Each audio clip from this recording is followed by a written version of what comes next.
Hello my dear students, आज हम लाए हैं आपके लिए बीएससी सेकेंड ईयर के लिए गेस्ट पेपर 2022 के लिए, जो कि काफी ज्यादा इंपॉर्टेंट होने वाले हैं आपके एग्जाम के लिए। ये सेकेंड पेपर होने वाला है, फर्स्ट पेपर का भी जल्द ही आ जाएगा एंड थर्ड पेपर भी तुरंत आ जाएगा। आज का जो हमारा सेशन है ये सेकेंड पेपर पर होने वाला है। कौन कौन से ऐसे क्वेश्चन है जिसे आप पढ़ लीजिए और टॉप कर लीजिए। इस क्वेश्चन को अगर आप फॉलो करेंगे ना, आराम से टॉप कर सकते हैं, 80 to 85% आराम से निकाल सकते हैं। शर्त यह है जितनी चीजें बताई जा रही है उसे अच्छी तरह से आपको पढ़ना होगा। चलिए स्टार्ट करते हैं आज का टॉपिक। आज का जो हमारा टॉपिक है that is A BSc second year के लिए हम इंपॉर्टेंट क्वेश्चंस लाए हैं, जिसमें ये डिवाइड होगा section A, section B and section C में। सेक्शन ए में 10 से 12 क्वेश्चंस हम लाए हैं, 3 से 2 नंबर में ये वेरी करता रहता है। बात करें सेक्शन बी की तो ये 8 नंबर का लगभग आता है। 4 क्वेश्चंस पूछे जाते हैं जिसमें से आपको 2 ही क्वेश्चन करने होते हैं। सेक्शन सी की बात करें, इसमें भी 4 क्वेश्चन पूछे जाते हैं 12-12 नंबर के, जिसमें से 2 ही करने होते हैं। तो सेक्शन ए पर हम सबसे पहले चलते हैं, जो कि आपकी यूनिवर्सिटी में 6 से 8 क्वेश्चन पूछे जाते हैं, बट हम यहां पर 12 क्वेश्चन लाए। अगर वो 12 क्वेश्चन आप कर पाओगे ना,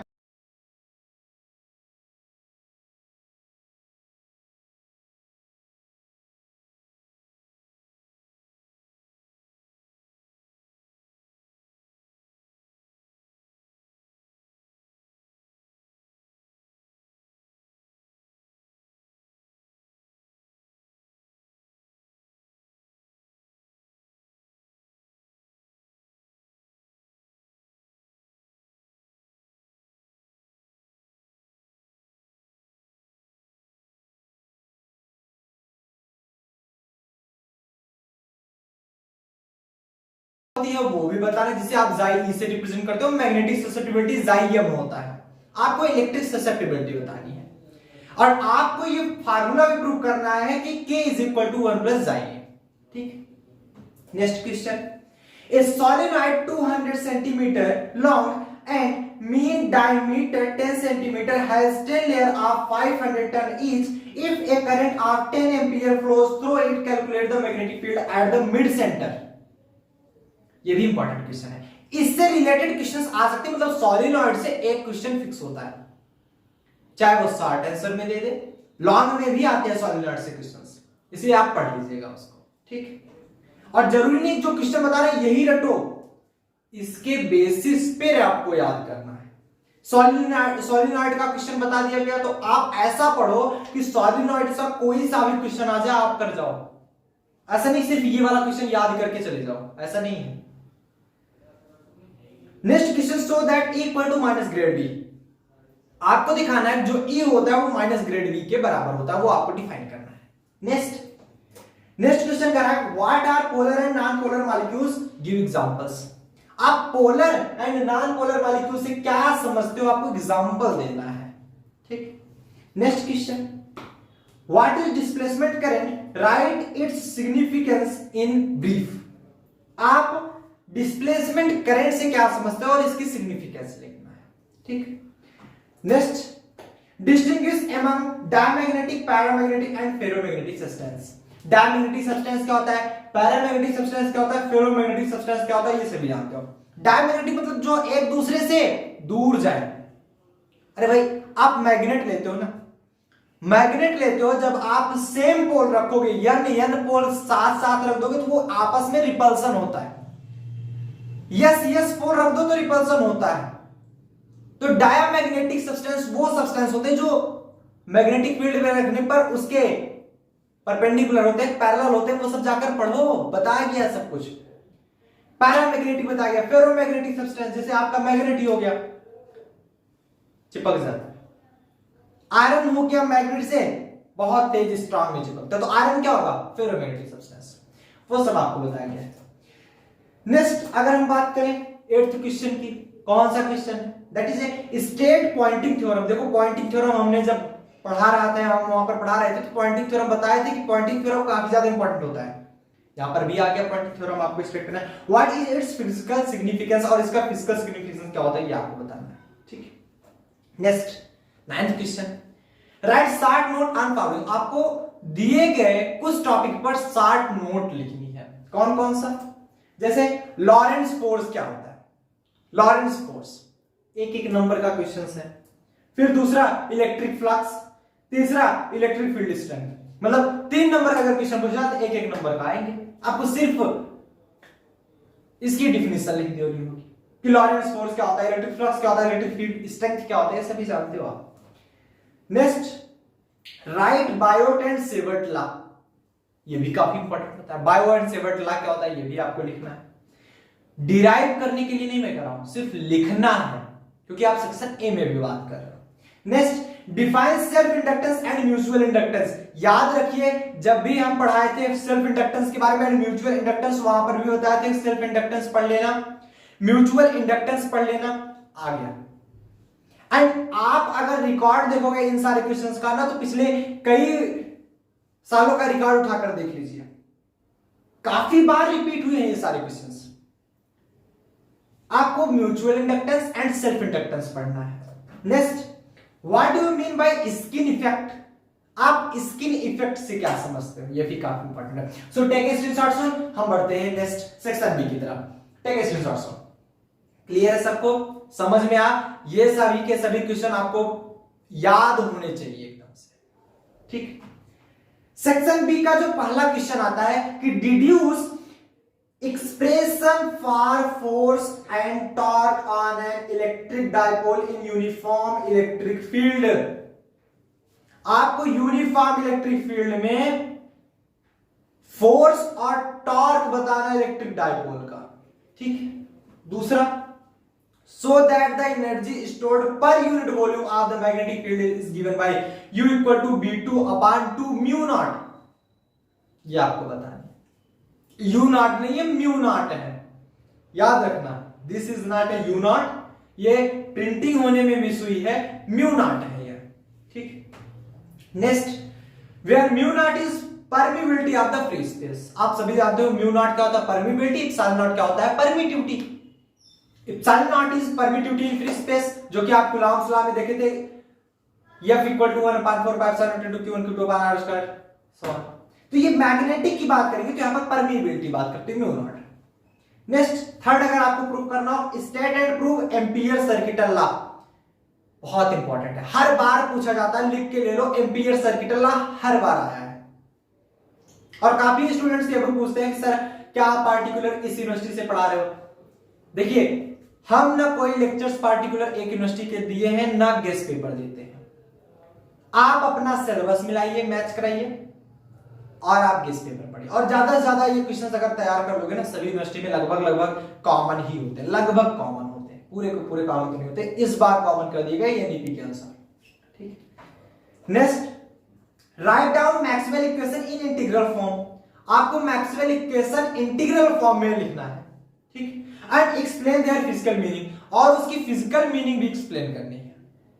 next what do you mean by electric quadrupole and quadrupole moment. Electric dipole moment आप पढ़े हो क्लास 12th में, डाइपोल पढ़े थे, डाइपोल मोमेंट पढ़े थे, वो चीज सेकेंड ईयर में भी मिलती है, बट क्वाड्रुपोल आप वहां नहीं पढ़ते, यहां पर पढ़ोगे। इलेक्ट्रिक क्वाड्रुपोल क्या होता है, इलेक्ट्रिक क्वाड्रुपोल मोमेंट क्या होता है, वो आपको बताना है।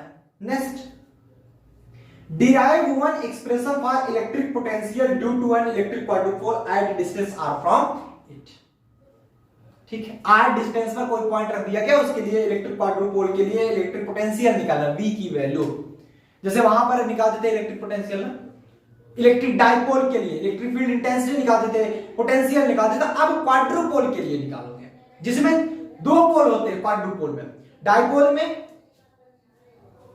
मतलब जैसे डाइपोल में एक पोल बनता है ना, 2 मॉलिक्यूल्स होंगे, एक पोल बनता है डाइपोल जैसे। क्वाड्रुपोल में क्या होंगे, 4 मॉलिक्यूल्स, ठीक। चलिए next and last question of section B, that is what do you understand by electric field strength. E आप क्या समझते हो इलेक्ट्रिक फील्ड स्ट्रेंथ से, and electric displacement D and electric polarization P in dielectric. Dielectric में आप electric field intensity से क्या समझते हो। नेक्स्ट चाहे इंटेंसिटी बोलो चाहे स्ट्रेंथ बोलो, एक ही चीज, इलेक्ट्रिक फील्ड इंटेंसिटी बतानी है, इलेक्ट्रिक डिस्प्लेसमेंट D बताना है एंड इलेक्ट्रिक पोलराइजेशन P बताना है। और 10 द रिलेशन बिटवीन देम, आपको रिलेशन बताना है, EDP में क्या रिलेशन होता है ये भी बताना है। साथ ही साथ explain clearly what types of charge are associated with each of these, कितने प्रकार के चार्ज से एसोसिएटेड होते हैं ये भी आपको बताना है। टेक स्क्रीनशॉट और हम लोग चलते हैं सेक्शन सी की तरफ। Take screenshot. नेक्स्ट अगर हम बात करें सेक्शन सी की, सेक्शन सी में जो पहला क्वेश्चन आता है that is state and prove Gauss law in electrostatic. Gauss law को उसमें सिर्फ स्टेट करना था, आपको स्टेटमेंट लिखना था गॉस लॉ का। स्टेटमेंट लिखते उसकी डिफिनीशन लिखते, उसके बाद वही क्या बोलते उसको परिभाषा, उसका फार्मूला लिख देते हैं, डिफिनीशन के बाद फार्मूला। बट यहां पर क्या है, state and prove Gauss law. Electrostatic में पहले तो इसकी स्टेटमेंट भी लिखोगे एंड प्रूव भी करोगे Gauss law. Find the differential form of Gauss law and hence derive Poisson and Laplace equation from it. आपको डिफरेंशियल फॉर्म लिखना है गॉस लॉ का और आपको इससे के लिए डिफाइन करना है लाप्लास इक्वेशन, पॉइसन इक्वेशन। ठीक, नेक्स्ट दूसरा question, write Maxwell equation in free space. Free space में आप मैक्सवेल इक्वेशन लिखोगे।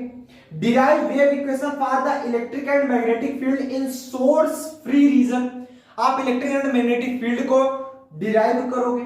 ठीक, एंड सो दैट आपको दिखाना है electromagnetic wave are transverse in nature, ये भी मैं बताया था वहां पर, बताया था पूरा का पूरा कि so that electromagnetic wave are transverse in nature, पूरा बताया गया था। अगर आप पढ़े होंगे, नहीं पढ़े तो नीचे डिस्क्रिप्शन बॉक्स में मैं प्लेलिस्ट के लिंक दे दूंगा। Describe the principle and working of a betatron. आपको क्या करना है, describe the principle and working, आपको प्रिंसिपल लिखना है एंड वर्किंग बतानी है बीटाट्रॉन की। व्हाट आर लिमिटेशन, और इसकी लिमिटेशन क्या होगी। ठीक, fourth, establish equation for plane electromagnetic wave and so that they are transverse in nature and travel in free space with the speed of light। देखो दो बार ये क्वेश्चन रिपीट हुआ है, मतलब it means that it is very important.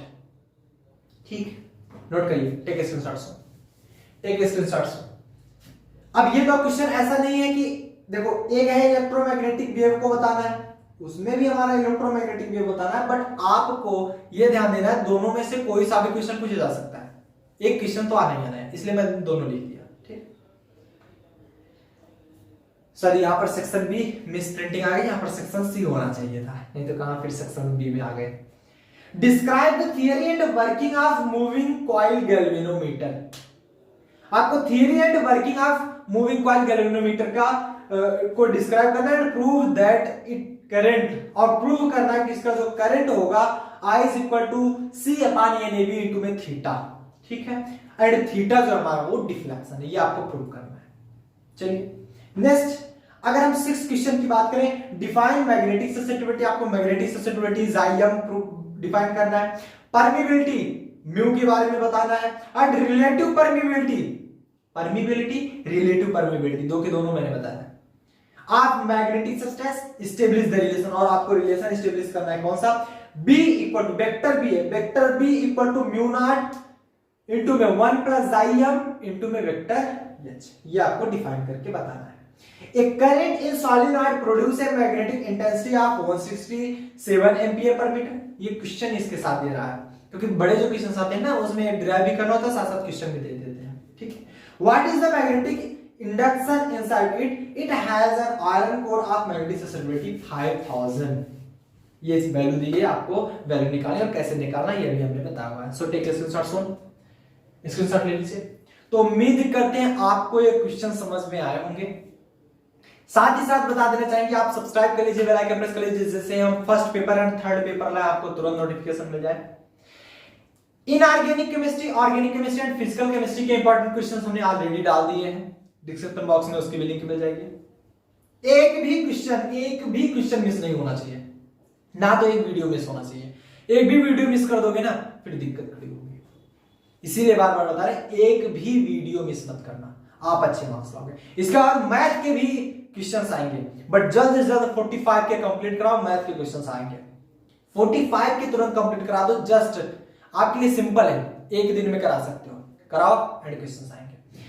साथ ही साथ अगर आप व्लॉग चैनल को सब्सक्राइब कर सकते हैं, अगर आपको इंटरेस्ट है कि हम लोग किस प्रकार से पढ़ाते हैं, कब पढ़ाते हैं, कहाँ पढ़ाते हैं, कैसे शूटिंग वगैरह होती है, सब कुछ अगर आपको जानना है तो व्लॉग भी आप सब्सक्राइब कर सकते हैं। रेगुलर व्लॉग मिलती रहेगी, नीचे डिस्क्रिप्शन बॉक्स में दिया गया विवेक मिश्रा ब्लॉग्स। मिलते हैं नेक्स्ट लेक्चर साथ। टिल देन पढ़ाई के लिए ऑल द वेरी बेस्ट।